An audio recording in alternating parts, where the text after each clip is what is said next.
नमस्कार दोस्तों, जय हिंद, वंदे मातरम। सभी प्यारे मित्रों का वेलकम, अभिनंदन है टीटी परिवार, शिक्षकों के परिवार जायसवाल कोचिंग सेंटर पर, पावर्ड बाई शिक्षा ही प्रकाश है। दोस्तों, मैं आपके साथ जायसवाल सर बात करेंगे बाल विकास शिक्षा शास्त्र एंड पेडागोजी की बात करेंगे, क्लास नंबर 7 की बात करेंगे। और आज का जो चैप्टर है बाल विकास अभिवृद्धि का अवधारणा एवं अभिवृद्धि का, ये आपका चैप्टर आज कंप्लीट हो जाएगा।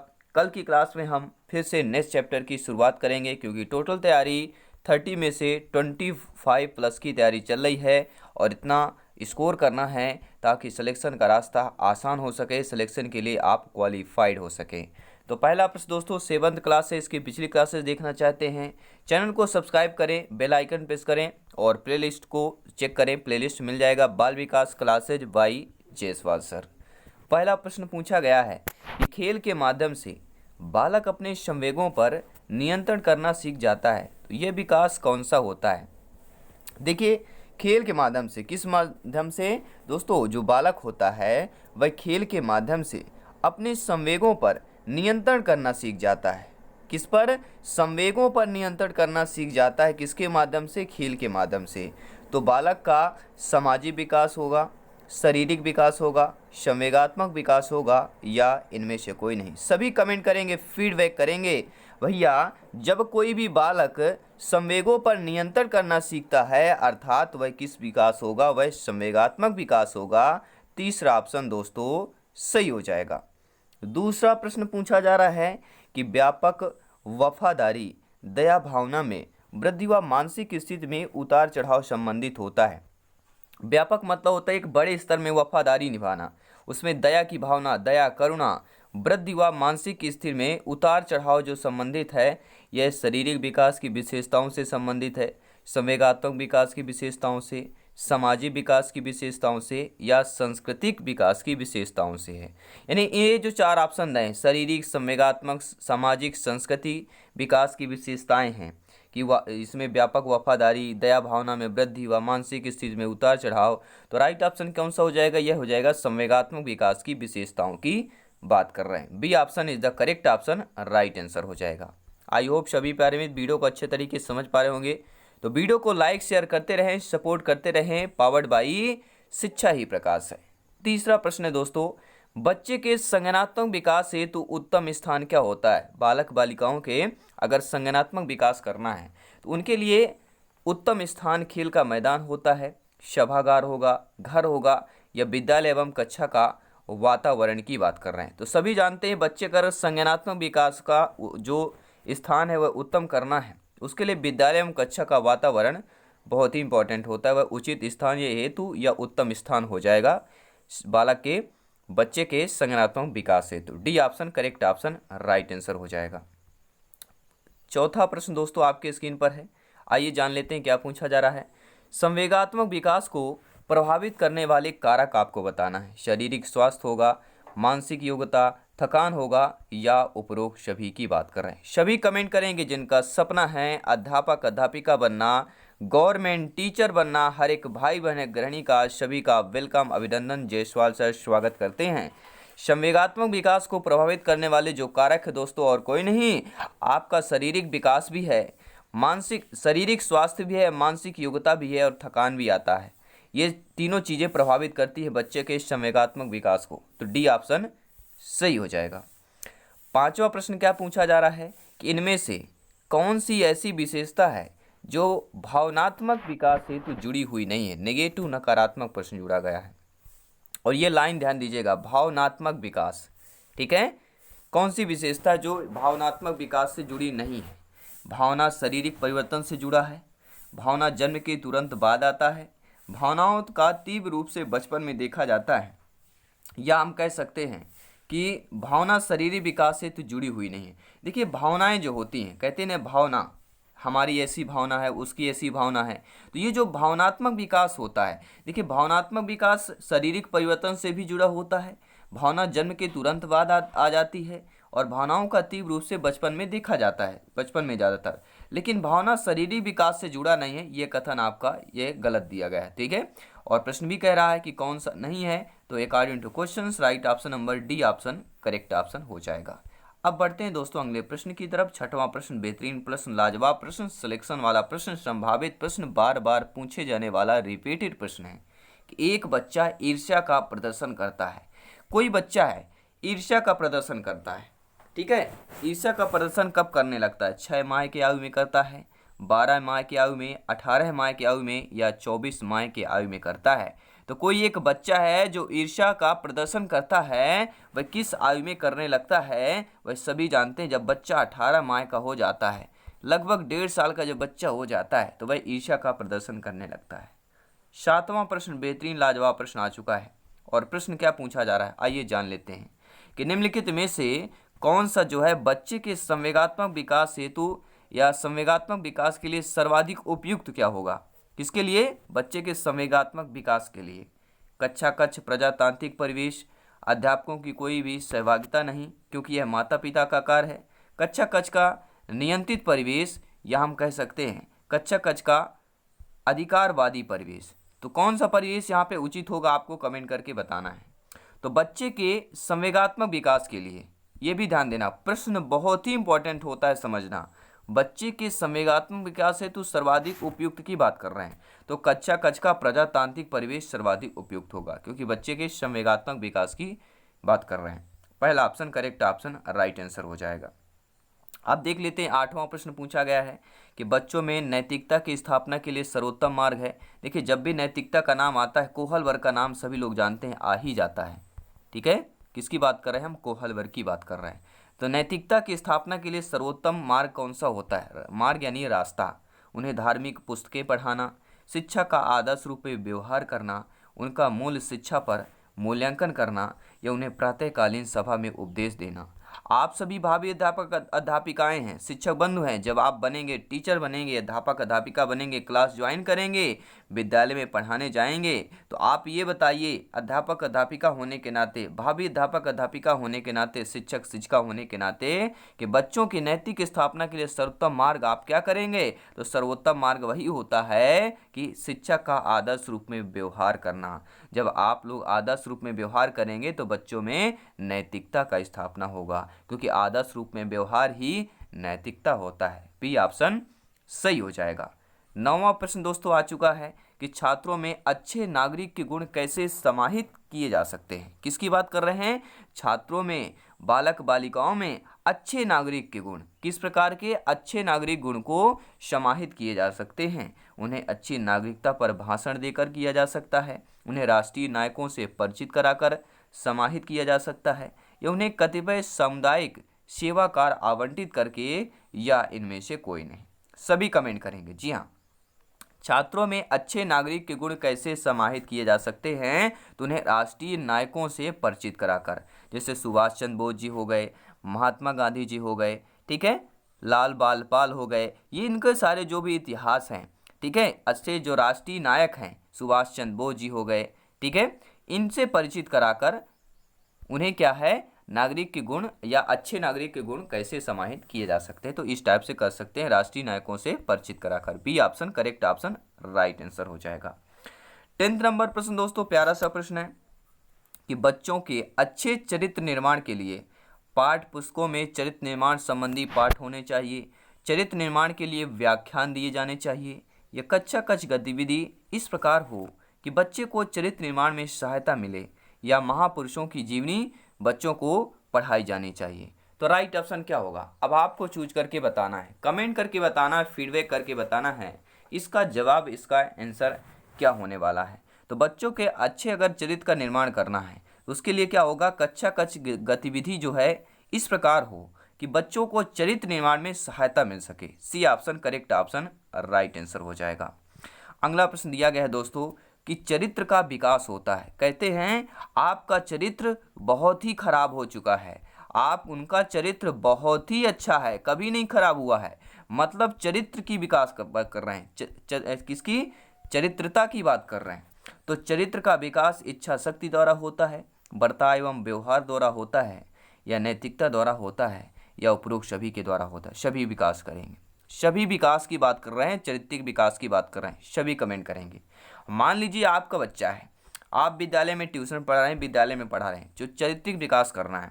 देखिए चारित्रिक जो विकास होता है इच्छा द्वारा भी होता है कि उस हमारा या आपका जो चारित्रिक विकास है, हमारी जो इच्छाएं होगी वह हमारे चारित्रिक विकास करता है। हमारा जो बर्ताव और व्यवहार होता है वो भी आपका चरित्र का विकास होता है। और हमारी जो नैतिकता है, हमने जो सीखा है, हमारे गुरुओं ने जो हमें सिखाया है, उसके द्वारा भी चरित्र का विकास होता है। उपरोक्त सभी के द्वारा चरित्र का विकास होता है। डी ऑप्शन सही हो जाएगा। अब देख लेते हैं अगला प्रश्न दिया गया है कि सही और गलत की समझ होना ये विकास का हिस्सा होता है। क्या होता है? कहते हैं ना, सही और गलत का बालक में समझ आ चुका है, या सही या गलत का समझ उसमें नहीं है, या कहते हैं कि सही और गलत का समझ उसमें है, वो अच्छा निर्णय ले सकता है। तो सही और गलत समझ में होना ये विकास का हिस्सा होता है। सांस्कृतिक विकास का हिस्सा होता है, सामाजिक विकास का हिस्सा होता है, नैतिक विकास का हिस्सा होता है, या हम कह सकते हैं व्यवसायिक विकास का हिस्सा होता है। तो सही गलत की समझ होना यह हमारे नैतिक विकास का हिस्सा होता है। C option correct option right answer हो जाएगा। दोस्तों, निचली कक्षाओं में शिक्षण की खेल विधि जिस पर आधारित होती है वह शारीरिक शिक्षा कार्यक्रम है।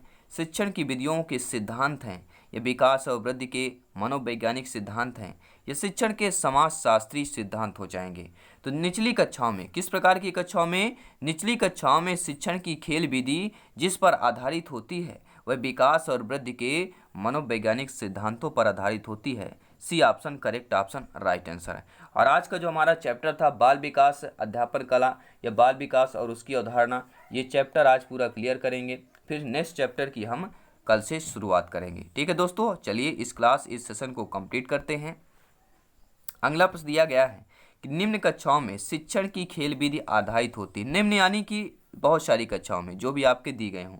ठीक है, यहाँ पे दिया नहीं गया कि एक से प्राथमिक में, मिडिल में, एक कक्षा 1 में, 2 में, 3 में, 4 में, ऐसा नहीं दिया गया है। ऐसा दिया गया है कि निम्न कक्षाओं में शिक्षण की खेल विधि जो है आधारित होती है। शारीरिक शिक्षा कार्यक्रमों के सिद्धांतों पर आधारित होती है, शिक्षण की विधियों के सिद्धांतों पर, विकास एवं वृद्धि के मनोवैज्ञानिक सिद्धांतों पर, या हम कह सकते हैं शिक्षण के सामाजिक सिद्धांतों पर आधारित होती है। तो कक्षाओं में शिक्षण की जो खेल विधि होती है दोस्तों, वह किस पर आधारित होती है? तो सभी लोग जानते हैं, जब भी खेल की बात आता है तो विकास एवं वृद्धि के मनोवैज्ञानिक सिद्धांतों पर आधारित होती है। 15वां प्रश्न आइए जान लेते हैं, समझ लेते हैं और अपना फीडबैक करते हैं कि निचली कक्षाओं में शिक्षण की खेल विधि मूल रूप से आधारित होती है। अब निचली कक्षा में बताना है। ठीक है, अभी निम्न कक्षा का प्रश्न था, अब आपको बताना है निचली कक्षाओं में शिक्षण की जो खेल पद्धति है मूल रूप से शिक्षण पद्धति के सिद्धांतों पर आधारित है, विकास एवं वृद्धि के मनोवैज्ञानिक सिद्धांतों पर। देखिए, चाहे आपके निचली कक्षा में शिक्षण खेल पद्धति मूल रूप से आधारित पूछा जाए या निम्न कक्षाओं में शिक्षण की खेल पद्धति मूल रूप से आधारित पूछा जाए, तो आपका एक ही आंसर होगा, वह होगा विकास एवं वृद्धि के मनोवैज्ञानिक सिद्धांतों पर हो जाएगा। B option correct option right answer हो जाएगा। 16वां प्रश्न है, क्या प्रश्न पूछा जा रहा है आइए समझते हैं, जानते हैं। हर एक भाई बहन का वेलकम, अभिनंदन करते हैं। जायसवाल सर, सभी का स्वागत अभिनंदन है। आइए क्लास बेहतरीन तैयारी कीजिए, फीडबैक कीजिए, अपने टीचर्स फैमिली शिक्षकों के परिवार को सपोर्ट कीजिएगा, जायसवाल सर को सपोर्ट कीजिएगा, शिक्षा को सपोर्ट कीजिएगा, क्योंकि पावर्ड बाई शिक्षा ही प्रकाश है। शिक्षा हमें ज्ञान देती है, संस्कार देती है, और यही शिक्षा में सिलेक्शन की ओर ले जाती है, क्योंकि माँ सरस्वती जी कहती हैं आप मेहनत करते हैं, आप मेहनत करते जाइए, हम आपके साथ हैं। तो माँ सरस्वती की कृपा आप लोगों के साथ हमेशा है, 24 आवर्स है। ठीक है, जब तक आपका सिलेक्शन नहीं हो जाता। ठीक है, और यही फिर कृपा आपके बच्चों को भी पढ़ाना है, इस देश को आगे ले जाना है, क्योंकि राष्ट्र निर्माण में सबसे बड़ा योगदान आप लोगों का है, भावी अध्यापक अध्यापिकाएं, शिक्षक बंधु का है। दोस्तों, सभी मित्रों को जय हिंद, वंदे मातरम, इंकलाब जिंदाबाद। एनर्जी को डाउन नहीं करना है। 16वां प्रश्न है, एक बच्चा अपनी मातृभाषा सीख रहा है, वह दूसरा बच्चा ही अपनी भाषा द्वितीय भाषा के रूप में सीख रहा है, तो दोनों में निम्नलिखित में से कौन सी समान प्रकार की त्रुटि कर सकता है? कोई एक बच्चा अपनी मातृभाषा में सीखता है और दूसरा बच्चा कि वह अपनी द्वितीय भाषा में सीख रहा है। जैसे हमारी मातृभाषा हिंदी है, द्वितीय भाषा संस्कृत है, उसी प्रकार से ये बच्चा सीख रहे हैं। तो दोनों में किस प्रकार की ये समान त्रुटि होगी, ये आपको ध्यान दें। प्रश्न बहुत ही इंपॉर्टेंट है, समझ लीजिए। अगर आपके समझ में आ गया तो आंसर आपका करेक्ट हो जाएगा। अधिकाधिक सामान्यीकरण, सरलीकरण, विकासात्मक, अत्यधिक संशुद्धता की बात कर रहे हैं, तो राइट ऑप्शन क्या होगा? राइट ऑप्शन हो जाएगा विकासात्मक। कौन सी प्रकार की त्रुटि कर सकते हैं? तो विकासात्मक प्रकार की त्रुटि समान रूप से कर सकते हैं। 17वां प्रश्न दिया गया है, आपके स्क्रीन पर दिया गया है।